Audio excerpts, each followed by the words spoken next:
Batman and Robin is a dynamic duo. They are iconic. They've been around forever. But in comic books recently, they have not been around forever. They are not the dynamic duo. Batman and Robin had a falling out. But with all of the recent events happening, Damian has returned to live with his father in the Brownstone. Now the two of them are learning what it means to be Batman and Robin, and this is their first adventure under their new book, Batman and Robin.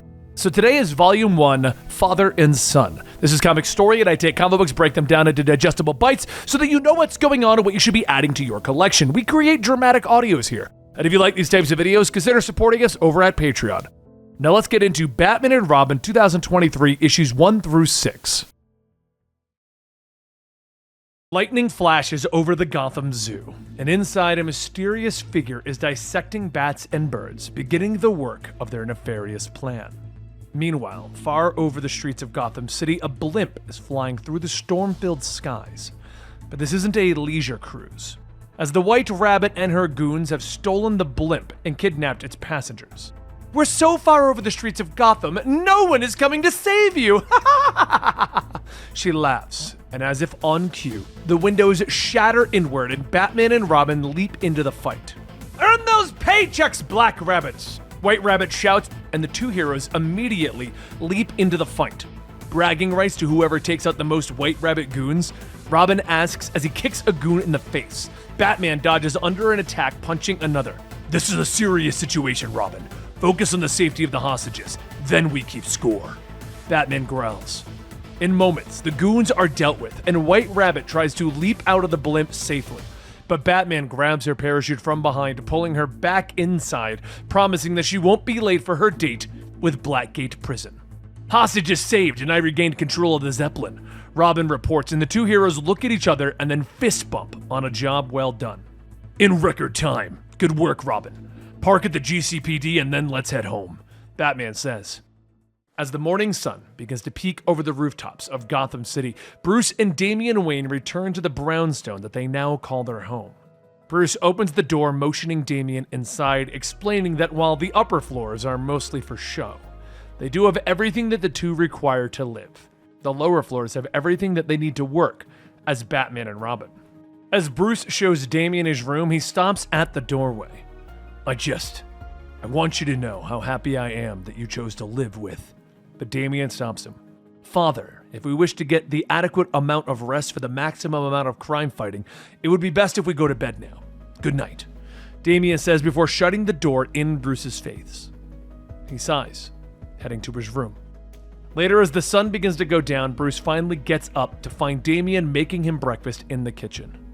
Alfred loved to quote, "Breakfast is the most important meal of the day, Master Damian," laughing over the fact that Alfred used to say that they ate more of a brunch. The two sit down at the table, and they begin to eat, with Bruce finally bringing up that he wants Damian to attend high school. I've enrolled you in Gotham Heights. Starting tomorrow, you begin high school.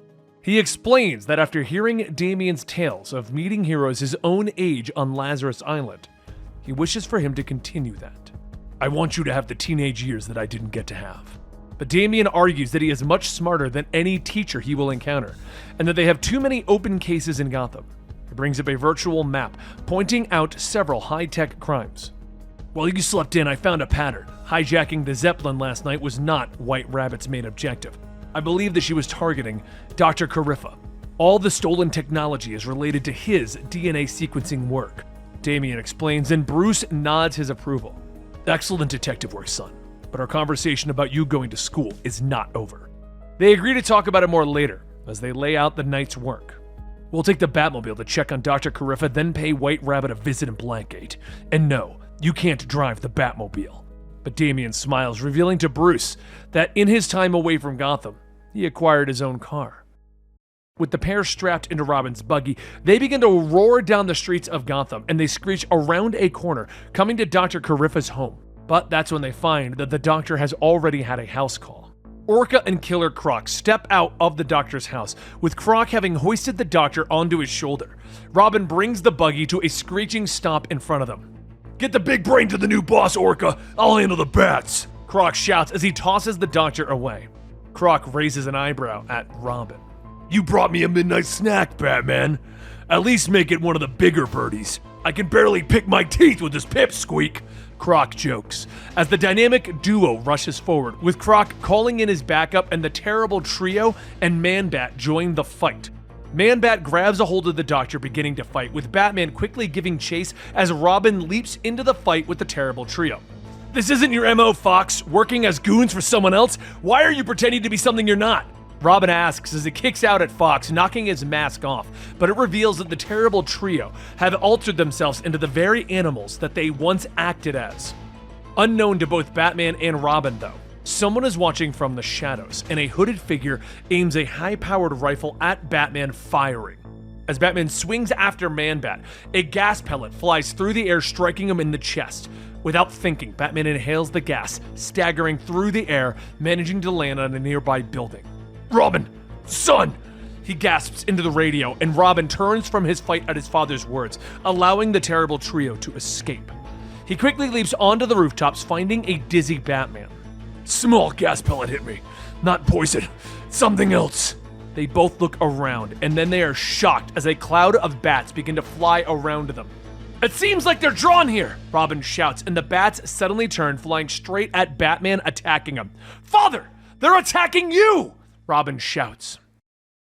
It was years ago at the headquarters of the League of Shadows that Damian looked at a small bat hanging from the table.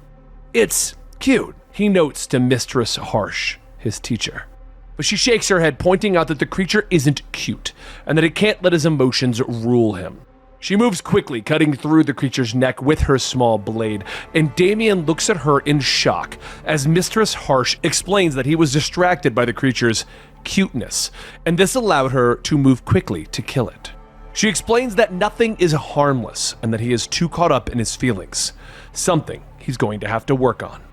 We now go back to the present day where Damian is shouting for his father as Batman is leaping away, assaulted by a horde of ravenous bats that are now drawn to him. In the distance, the criminal known as Shush watches from where she fired a chemical pellet at the Dark Knight. You're not at the top of the food chain anymore, Batman. This must happen so I can get my life back, she whispers before leaping away into the darkness. As the bats continue to attack Batman, Robin rushes to his aid, ordering his father to keep moving. Why are they chasing you? He shouts, and the pair run across the rooftops as Batman has already been torn and bloodied by the bats. It must have been the gas pellet that I was shot with. It attracts them while turning them ravenous, Batman shouts. He prepares to hit the creatures with a strobe light, but Robin shakes his head. No! That could scare some, but it could also hurt them, Robin says, showcasing his affection for animals. Batman nods, pulling out a gas grenade. He launches it at the ground, and the bats quickly disperse. He then looks to Robin, explaining that it was full of eucalyptus, cinnamon, rosemary, and thyme. My mother used to use it around the mansion to keep the bats away, Batman explains, so Robin looks at him in surprise. And you put that in a smoke bomb? I'm impressed. You truly do plan for everything, Father. The two then retreat to the Robin-mobile, and they move off into the night. Meanwhile, at the Gotham Zoo, Killer Croc informs Shush that he is quitting the group, not wishing to be involved with anything that has already piqued the Batman's attention. So in the next room, the terrible trio are guarding Dr. Kafria. Shush passes by them as she moves into the next chamber. From the shadows, her boss speaks to her. You did well today, Shush. You took advantage of White Rabbit's failure to not only retrieve Dr. Kafria, but also distract Batman, the shadowy figure says, but he informs her that they wish to have their revenge. There is a loose end that you must deal with before Batman and Robin do, the shadow says. Back at the brownstone, the current home of Batman and Robin, Damian finishes sewing up Bruce's wounds, with his father being impressed by Damian's skill. Bruce looks to the computer for his medical scans, confirming that the gas pellet that hit him manipulated his pheromones. It makes the bats of Gotham want to attack me. Damian nods, standing. You have to heal. That bat repellent that you had is only a temporary fix. Until we can find a cure, it's unsafe for you to go out at night. But Bruce turns his chair, unhappy with this turn of events. But he does nod. Okay, Doctor. Then I'll stay behind to see what I can find. While I do that, son, there's something that I need you to do this morning. Something that you're going to find challenging, Bruce says. Damian smiles at his father with confidence. What could you possibly challenge me with, Father? A short time later, Damian is looking up at the sign for Gotham High School, and he sighs, shaking his head. I have faced literal gods, he sighs as he walks inside, moving through the halls of the school, listening to the whispers as he passes. People talk about how his father is poor now, how he must have been conceived by an overseas bimbo, how he looks very weird wearing sunglasses inside. Finally, Damian arrives at his first class and he drops his notebook on the table. But he doesn't take long for some bully to grab his notebook and begin to flip through it. What do we have here? Are you into comic books or something, shorty? The bully asks as he flips through and sees Damian Wayne's drawings. Damian looks at him calmly. Return my notebook to me or you'll lose an arm, he says simply.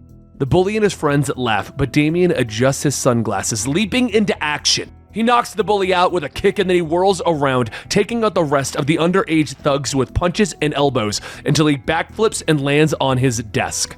No one touches my notebook, Damian says softly. Damian adjusts his sunglasses. The bully's still laughing as he imagines how the fight would have gone. But they're interrupted by the principal, who walks in and orders the bully to return Damian's property. The principal looks at Damian before she walks out of the room. Don't let them get under your skin. High school will be the peak years of their lives while you'll forget about them, Principal Stone tells him. She's then replaced by the teacher, Mrs. Hall, who walks in and greets her class. Before we get started, why don't we give a warm Gotham City High School welcome to Damian Wayne, she says, motioning to Damian's desk. Everyone turns, but Damian has disappeared. Miss Hall looks around and walks to the window. Where did he go? He was just here, she says, but Damian is already moving, now dressed as Robin. He rushes to the Robin mobile, quickly driving to Blackgate prison. He slips inside, avoiding the guards as he sticks to the shadows. You should be in school, Batman says as he steps out of the shadows, surprising his son. And you should be resting, Robin points out. But their argument is interrupted as the alarms begin to sound. Batman and Robin immediately turn around. White Rabbit! We need to get her out of here, Batman says, and they rush to the criminal cell, finding the guards dead outside. And inside the cell, Shush and the terrible trio have White Rabbit at gunpoint. Too slow, Shush whispers before pulling the trigger. The gunshot echoes throughout the prison cell, but there's a pause and White Rabbit comes running out. How did you miss? How did she get the cuffs off? The terrible trio shout.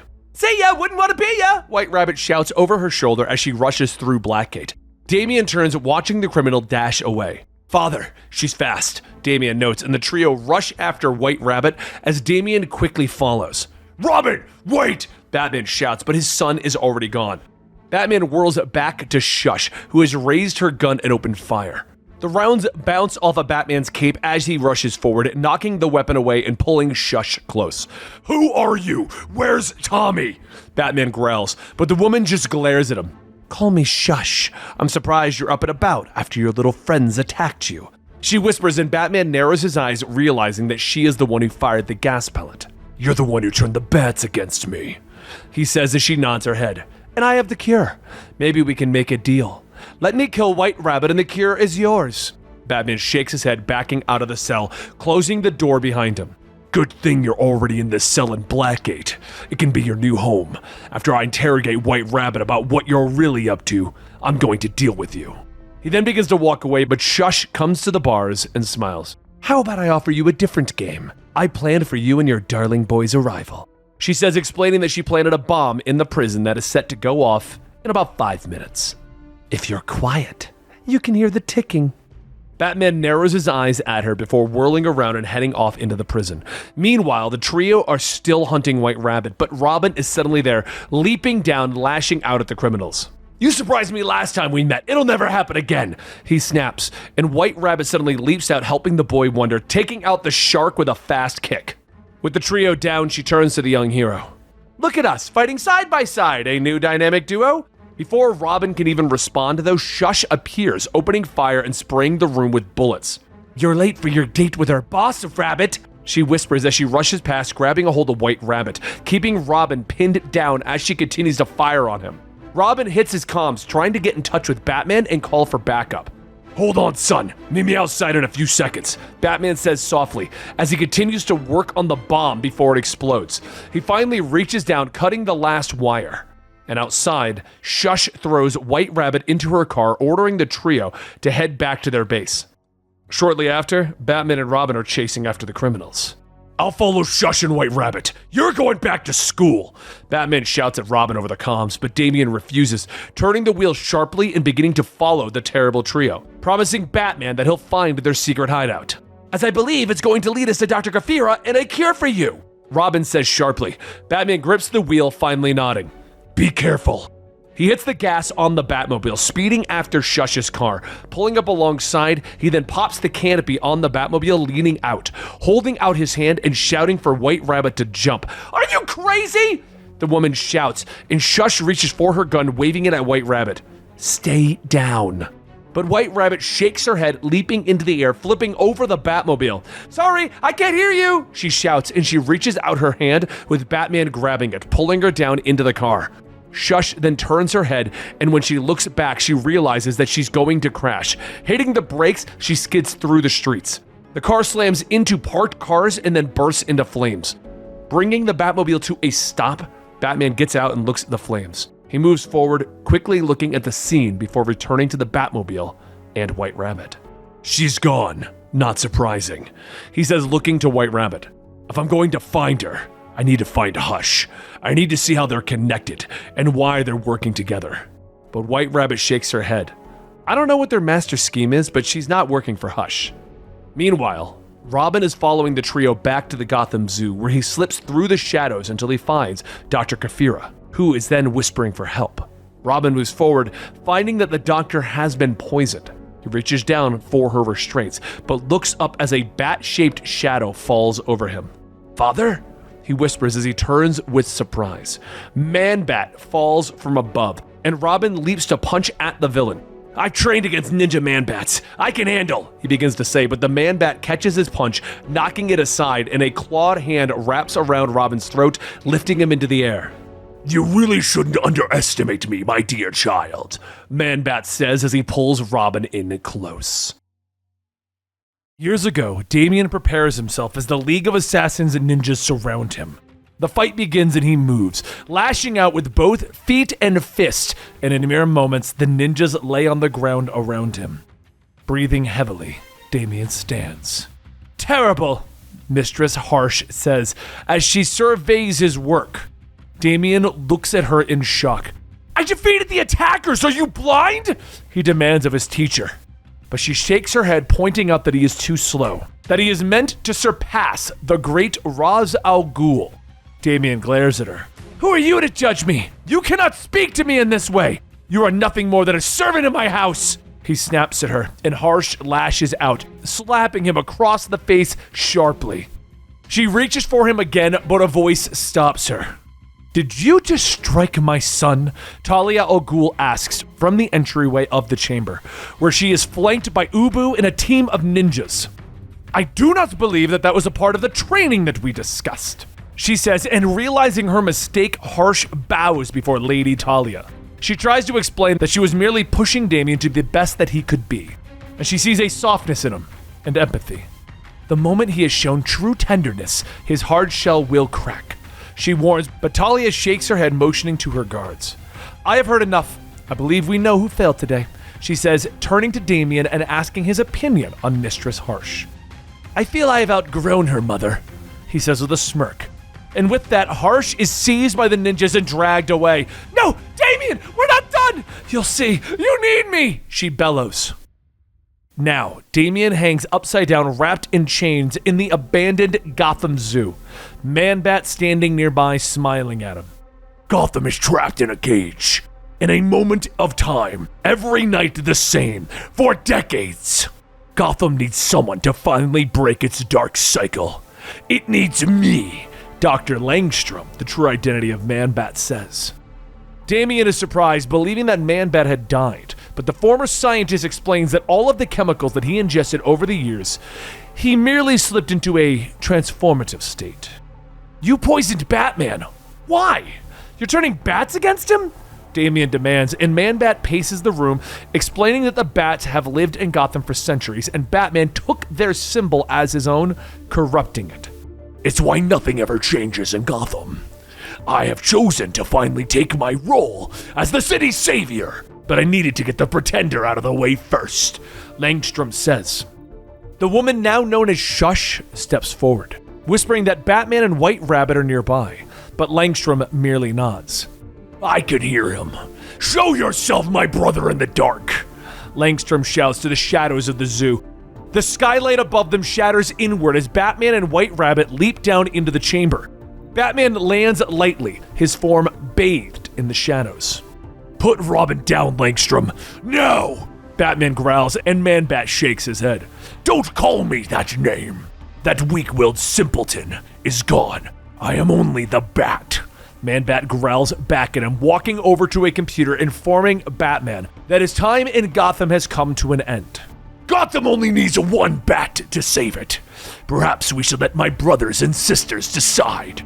Man-Bat says as he taps a button on the console. A siren sounds, awakening the thousands of bats in the chamber. They swarm through the air, swooping, scratching, biting Batman. Meanwhile, White Rabbit rushes towards Robin, helping him get his cutting torch to sever the chains. Robin easily drops to the floor. I am very annoyed at myself for not realizing that Man-Bat was behind this attack, Father. Robin confesses. Shush raises a weapon, preparing to shoot White Rabbit for betraying them, but Man-Bat leaps into the air. Ta-ta, Shush! I believe we will live to fight another day, but this is not our moment. Fly with me! He shouts as he leaps into the air, grabbing Shush with his talons, pulling her along into the night sky. But White Rabbit is not out of the woods yet. She turns to find the terrible trio closing in on her, threatening to eat her. She sighs, leaping into the fight, easily knocking them all out. I'm sick of you trying to eat me, she shouts. But the bats are still swarming Batman. Robin rushes to the side of one of the kidnapped scientists, demanding that he help create a cure for Batman's condition. But the man shakes his head, explaining that he was drugged and can't remember what Langstrom was working on. Robin, it's okay. Batman stands there calm as the bats continue to swarm him, and he closes his eyes. I've spent enough time with bats. I need to show them that I do not fear them. They just need a moment to be reminded. Who's boss? Batman says, sweeping his cape outward, scattering the animals and fending them off. A short time later, Dr. Kafira confirms that the enzyme that Shush shot Batman with has worn off. White Rabbit looks at the Dark Knight with a smile. Did you know the pheromone poison had worn off when you decided to go all alpha on the bats? Batman ignores her, and Dr. Kafira leads the team into the next room, admitting that while he can't remember what Langstrom had him working on, there are clues to what he did to the terrible trio. Dr. Kafira explains that whatever Langstrom did to the criminals, it corrupted their DNA and it filled them with rage. The group stare at the animal hybrids as they thrash in their tubes. I worry what Man-Bat's ultimate goal is and what it could mean for Gotham, Dr. Kafira whispers. Later, White Rabbit and Batman and Robin stand on the rooftops. Batman thanks White Rabbit for her help, but informs her that she has to go back to Blackgate. White Rabbit smiles, leaping off the roof. You're gonna have to catch me first, she shouts, and Robin turns to his father. Bragging rights for whoever brings her in, Father? He asks with a smile, and Batman nods as they leap off into the night. Game on, son. The next day, even though Damian still thinks it's a waste of time, Bruce drops him off at the school where they are greeted by Principal Stone. The principal seems less than impressed with Bruce, though, pointing out that he has a history of being a playboy and will need to step it up to be a role model for his son, so that he can reach his full potential. Think about what I said, Mr. Wayne, Principal Stone says as she moves away. Bruce stands there in silence for a moment, but Damian looks up at him. Father, I have something to tell you. My principal is a former instructor of mine, and I believe she is also Shush. Damian says simply. Bruce looks at him in surprise. Are you sure? He asks, and Damian shrugs, turning the head inside. Guess I have a reason to go to the school after all, he calls over his shoulder. Weeks pass. Damian's school celebrates its annual pancake breakfast and soccer tryouts. The rest of the mothers are shocked that former billionaire Bruce Wayne has volunteered to help serve the pancake breakfast. There you go. Have a terrific breakfast, Bruce says as he puts a plate on their table, pretending not to notice that they're all staring at him as he walks away. What are you doing? Damian demands. Volunteering, he says as he waves at another table. But Damian shakes his head, pointing out that he can do this himself, and Bruce shakes his head, pointing out that since Damian has been undercover for a week, he's learned nothing about his principal. And you don't have any results. I'm here to assist you, Bruce tells him, and Damian glares, turning away. Then you'll have to do it your way and I'll do it my way, he snaps. Bruce moves to follow his son, but is interrupted by one of Damian's teachers. It's okay to be a helicopter parent for a little bit, Mr. Wayne, but you do have to let them find their own path, Miss Hall says, introducing herself. Your son is one of my favorite students. He's incredibly gifted, just distracted. She says, motioning to where Damian is sitting in the shade, drawing at his notebook. But he's interrupted by a soccer ball slamming into him. Damian looks up to see the entire soccer team standing over him. Oh, sorry, dude. Totally didn't see you there. Must have been your awful art blinding me. The team captain sneers. So Damian moves fast, slamming him in the stomach with the ball. You're gonna regret that, Shay growls, but they're interrupted by a girl named Erica, who points out that they should knock it off before he sets off Principal Stone. As the soccer team heads off, Erica introduces herself to Damian. My name is Erica. We're in PE together, Damian, right? Why are you talking to me? You just look like you need a friend, but Damian doesn't understand. But that's when Erica explains that the school is very cliquish. It also used to have a bad reputation, where a lot of students would go on to become goons or thugs for various criminals in the city. But that all changed when Principal Stone took over, she says, explaining that Principal Stone started the school's soccer team and got everyone behind it. She's the school principal, but also the head coach, Erica says, letting Damian know that the players, they get extra attention from Stone. Huh, really? Damian says, getting an idea. Meanwhile, Bruce is talking to Miss Hall, who's giving a glowing review of Damian, but she lets Bruce know that Damian might be wasted in a school like this. He's smart enough that he could start college early. Bruce sighs and nods. I wanted him to be around kids his own age for a little bit, make some friends. Bruce tells her, and Miss Hall nods, pointing to the field. Looks like you have nothing to worry about, she says as she sees Damian racing by them during soccer tryouts. Damian moves around the other kids, leaping over them, heading for the goal. You can do it, son, Bruce whispers. But then he begins to shout. Go, Damian! He yells. Damian kicks the ball into the goal, confident of his ability to score. But the goalie suddenly snags it easily out of the air, and Damian stares in shock at the goalie's skill. Regardless, that was a wonderful tryout for the team, Damian. You're in, Principal Stone calls from nearby. But that night, Batman and Robin crouch on a shadowy rooftop, with Batman surprised by Robin's tryout. I believe that it's the best way to get into Stone's inner circle, Damian explains, and Batman nods, pointing out that they have been following her and still haven't seen anything suspicious. Batman admits that he has talked to one of Damian's teachers, and he's happy that the others see the same potential that Bruce does. But Damian shrugs, admitting that he is only staying in the school to learn the truth about Stone. Stone is Shush, I'm sure of it. I don't like being wrong, Father, Damian says, and Batman smiles at him. Like father, like son. The two continue to move through the night air, and Batman realizes that Damian is also following the goalie from his tryout, a boy named Zsasz. Just because he blocked your shot doesn't automatically make him a criminal, son, Batman points out, but Damian points through the window of the building that they're following the young man into. Father, look. Batman finally nods. Okay, you're right. This is a problem, Batman whispers. Inside, Zsasz spins a soccer ball on his finger, staring at the mugshot of Victor Zsasz. It was a good day, Father. No one suspects me at the school, and we will be together soon. So Damian begins to watch Zsasz at school. The young man is a star athlete and an incredibly gifted student. He's very popular around the school, but also obsessed with Victor Zsasz. That night, Zsasz is being transported to a court hearing, and Batman and Robin watch from the nearby rooftops. Batman points out that while nothing seems out of the ordinary with Zsasz at school, the teen lives alone and has no history or records before he started at Damian's school. They can't even find records of his parents. As Batman and Robin crouch in the shadows of the rooftops, they watch as Zsasz is escorted out of his prison truck. But a rocket fires out of nowhere, hitting the truck, throwing Zsasz and the cops away. One of the cops gets to his feet, pulling a pistol. Stay down, killer! The GCPD! We're under attack! We need help now! The cop says as he aims the pistol at Zsasz. Help is on the way. Just not for you, Zsasz says as he rushes forward, clad in a costume that matches Zsasz's skin. He kicks the cop away, drawing two blades, slicing through Zsasz's bonds. Who the hell are you?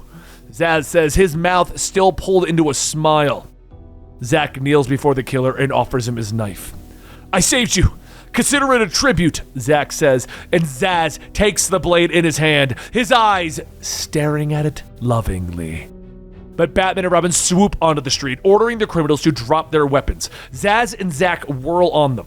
"You take the brat, I'll deal with my old friends," Zsasz orders. Batman and Robin leap into their fights, but Batman can easily dodge Zsasz's attacks. The killer whirls, throwing a piece of shrapnel into a nearby cop, but Batman grabs it out of the air. "Major, look!" Zsasz says with glee as he slashes Batman across the chest. Meanwhile, Robin kicks at Zach before grabbing him and yanking off his mask. "Who do you work for, Zach? Why are you here?" Robin demands, but the teen is just as surprised that Robin knows his name. And finally, Zsasz reaches out, snatching Zach away, using him as a hostage. "Thanks for the help, kid, but I think you're gonna make a better hostage," Zsasz snaps as he puts his knife to the teen's throat. Zach just smiles. "Anything for you," he says. Robin moves forward, trying to get Zach to understand that Zsasz will in fact kill him. "Damn right I will. I have no problem killing kids. This one will make a great addition to my collection," Zsasz says, and Zach nods, admitting that he wants to start his own collection. This surprises Zsasz, and Robin uses that moment to hit him with a throwing R, leaping in to kick him in the gut. With Zsasz on the ground, Robin grabs the killer's knife, pushing it against his throat. "Maybe it's time we finally end this," Robin says, and Zsasz smiles, nodding his agreement. But Zach rushes to him. "Stop! Leave my father alone!" Zach says with tears in his eyes. Zsasz stares at the boy for a moment before breaking out laughing. Robin lets him up and Zsasz demands to know what he's talking about. "You're my dad. That's why I freed you, so we could be together," Zach whispers, but Zsasz towers over him. "I ain't got no kid. I hate kids. If I ever did have a kid, it wouldn't be you. Some crying, whiny baby. Soft," Zsasz snaps. But Batman is suddenly there, punching Zsasz hard enough to knock him to the ground. Later, Batman and Robin watch as the police arrest Zach and take him into custody. They reveal that Zsasz actually killed Zach's real parents, and then he came up with the idea that Zsasz was his father to bury the trauma. As they watch, Robin points out that someone had to train Zach so that he was able to actually free Zsasz. And I know exactly who that is. So the next day at school, Principal Stone is giving a speech to the soccer team about Zach, explaining to them that while they have no idea what he's capable of, it shouldn't bring the team down. "We have another goalie who will win the state championship," Stone says, and after she dismisses the team, Damian confronts her. "I know who you are. So should I call you Mistress Harsh or Shush?" he snaps, but she continues to feign ignorance. "I'm watching you. I have no idea why or how you're here, but I will find out the truth and what you're really up to," Damian tells her, but Stone just looks at him. "I'm sorry, Damian, but I think you have me confused with someone else. The only game I concern myself with is soccer." But it seems the rest of the team heard Damian's outburst and Shay bumps into him. "We knew you were a loser, art boy, but it shouldn't surprise us that you're a little psycho." Bruce watches as Damian controls himself, finally turning to walk off the field. Later that day, in his room in the brownstone, Damian sits on his bed continuing to draw. He looks up at Bruce's knock and allows his father to enter. "Do you have a moment, son?" He sits down at the edge of the bed, and he asks Damian why the others are calling him Art Boy. Damian sighs, showing his father his art book. Bruce flips through the pages before putting an arm around his son. "These are outstanding," he tells him. Damian is surprised by his father's approval. He begins to explain his characters and his stories to his father. Bruce finally admits that he's proud of his son and he's realized that he's his own person. But he was asking him to go to school so that Damian could have the kind of childhood that Bruce never had, but he realized that Damian isn't the same as Bruce, and that if he doesn't want to go to high school anymore, he doesn't have to. But the moment is interrupted by an alarm on Bruce's watch, telling them that a crime is happening in the city. "I set an alarm at known locations of man-bats in the past, and one was just triggered at his old lab. Do you want to investigate it, son?" Bruce asks, and Damian nods, smiling. The two fist bump. A short time later, they arrive at the scene to find the crowd cheering and worshiping the rise of the man-bat. Batman and Robin pull up in their car and they get out. "You want to take out these loudmouths, or should I?" Robin asks as he puts on his gloves. Batman looks at the gathering. "Perhaps they'll tell us Man-Bat's plan." Suddenly, there's a blurred motion and the worshippers are all knocked to the ground at super speed. Batman's eyes widen as he sees the blur launch at Robin, and suddenly Robin is hugging a pale girl. "Flatline?" Robin says in shock, and the girl smiles at him. "Hey, stranger, You don't call, you don't write. Can we talk? She asks, and Batman looks at his son and smiles. Friend of yours, son?